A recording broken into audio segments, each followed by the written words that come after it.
This is question 44.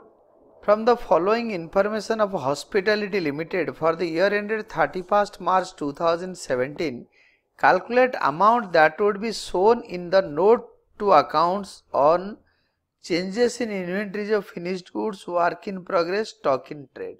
Fine. Answer 44.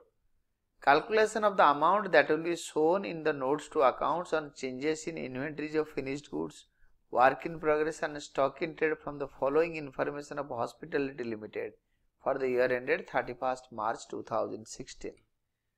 Notes to accounts, it will be shown in the notes to accounts. We will have to draw particulars, rupees, and the date will be 31st March 2016. Here, changes in inventories of finished goods, work in progress and stock in trade will be calculated. First one will be finished goods.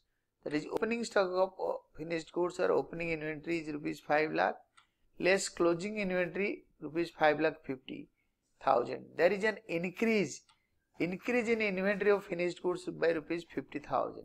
Likewise, in the B part, we will be calculating work in progress, changes in work in progress. Opening stock of a work in progress rupees 4 lakh 50,000, whereas closing stock of a work in progress is given to us is 4 lakh 25,000. There is a decrease of rupees 25,000 in a inventory of a work in progress, stock of a work in progress. Likewise, in the C part, stock in trade. Stock in trade, opening stock in trade is given to us in the question is rupees 6 lakh 50,000, whereas less closing stock of stock in trade is rupees 6 lakh. There is a decrease of stock in trade by rupees 50,000. Decrease in inventory of stock in trade by 50,000. And in the final go, the net change is A plus B plus C, whereas minus 50,000 plus 25,000 plus 50,000 is equal to plus 25,000.